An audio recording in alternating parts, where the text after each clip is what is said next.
Hi, Teacher Joe here at the Georgina Public Library. Welcome to our pumpkin papier-mâché event.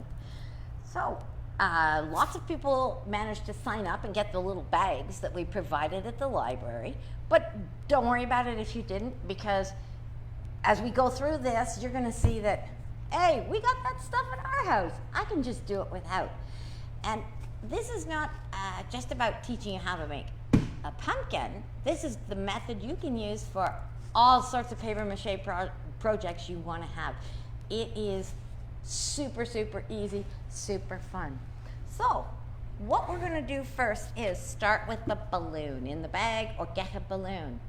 If you're under maybe about 8 years old, you need to go and ask an adult to do this for you.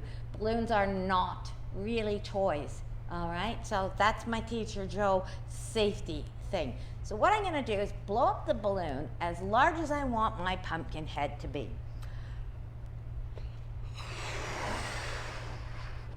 My camera person is Ruth today, and you want to wave to everybody? You got to go to the top corner there. There you go. There's Ruth. And when I see her face go like this, I'll know it's big enough because it's going to be close to breaking then.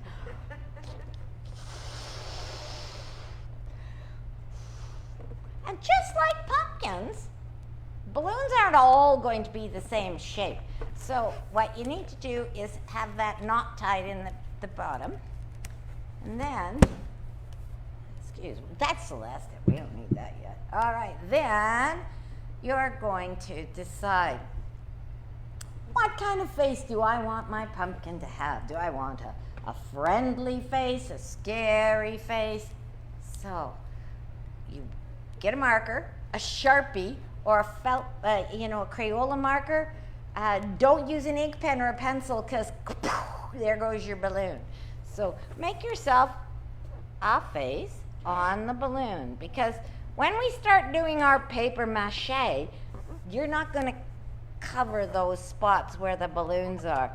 So I'm going to keep it to a nice basic shape, because I don't want to be trying to get too fancy. I want a super friendly pumpkin.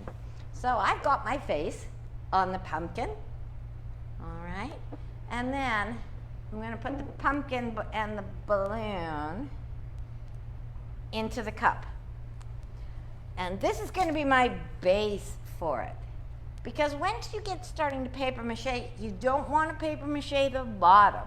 Because if you papier-mâché the bottom, you're kind of created a sphere that will roll.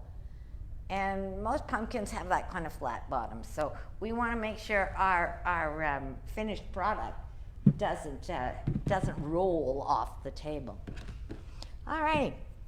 You're also going to need glue. This is white glue. Plain old kid-proof white glue.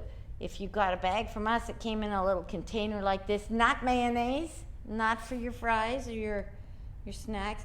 Pour some in a plate or a bowl, depends on how much mixing you want to do.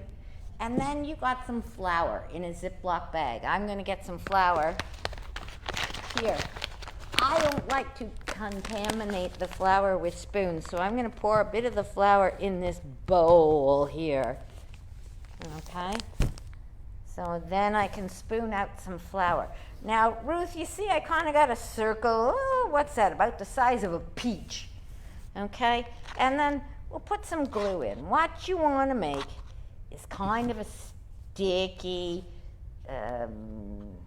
a little bit thicker than let's say, pancake syrup. Not quite as thick as pancake dough, but you want to mix up the official term, I call it, is a slurry, a little mixture of ingredients.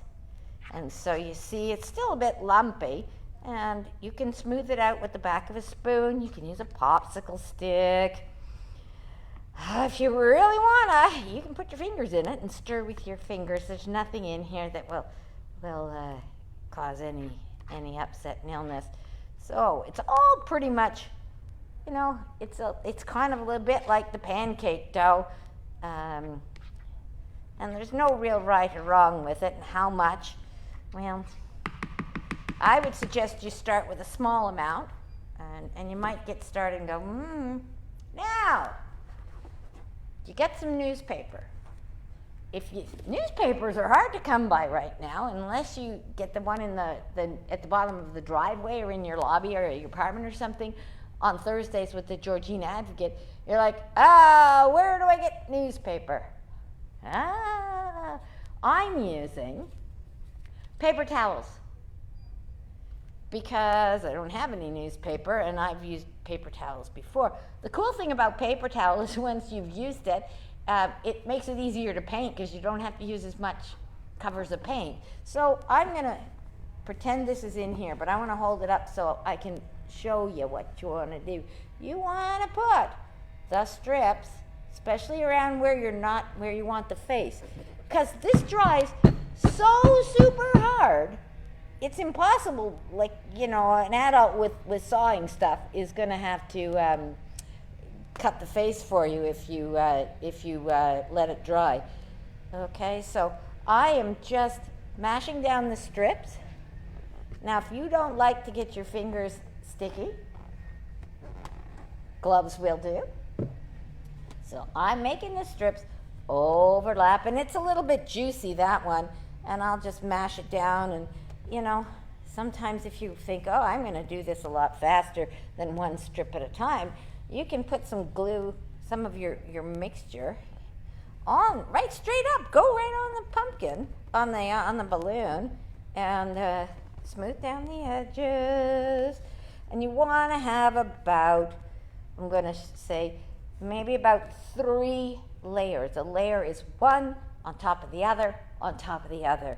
So go all the way around the balloon, and maybe, get an adult to join in the messy fun and put a lot of layers on, okay?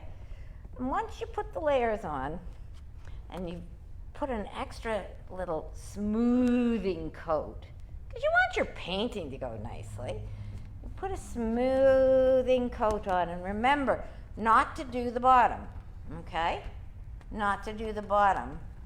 My balloon's going to fall out of here because I haven't done the back yet. So it's going to, put something on the table first because it's going to roll away if not. All right, so pumpkin, wait there. This is great because I had paper towel. I can just wipe my fingers off on that. Okay, so we've got the face. We've done all the layers and layers and layers.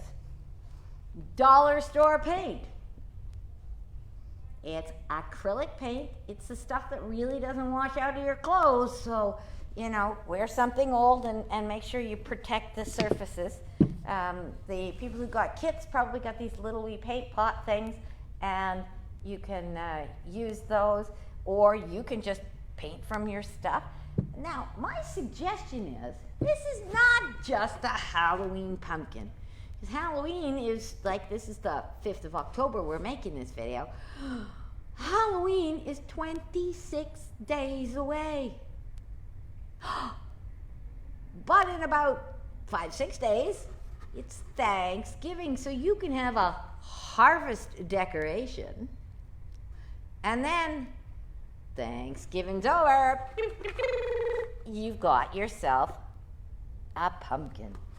Now, you can get those little miniature fake candles at, again, our favorite place to shop, the dollar store. Please, please, please, please, please never, ever, ever use a real flame or match or candle because, of course, this is made of paper. And yeah, you could start a fire. So what I did was I brought my flashlight, and I'm going to just give you a little bit of an example. So I just found the flashlight, and you could cover the cup with black so that nobody could see it. And what do you think, Ruth? Is it glowing? Woo! All right, you kind of get the idea. We can't turn out the lights, or the people who are working in the library today won't won't be able to see. So that's as easy as it is. That's as easy as paper mache is. You can paper mache just about anything as long as you ask an adult first. You don't have to use a balloon. If you don't have any balloons at your house, get a grocery bag and some tape and make it kind of round. And then what you'll do is once the paper mache is dry, a couple days, once it's hard, you need to get a little pair of scissors and cut the balloon, and the balloon will shrink down and fall right out. So if you were using a bag, you would just have to wait till it gets hard and then pull the bag out, and you should still have the holes in that for the face and the eyes.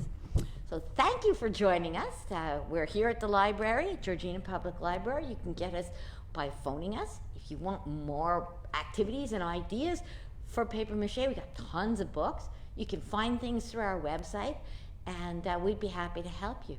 Take care. Thank you, Ruth, and happy October, everyone.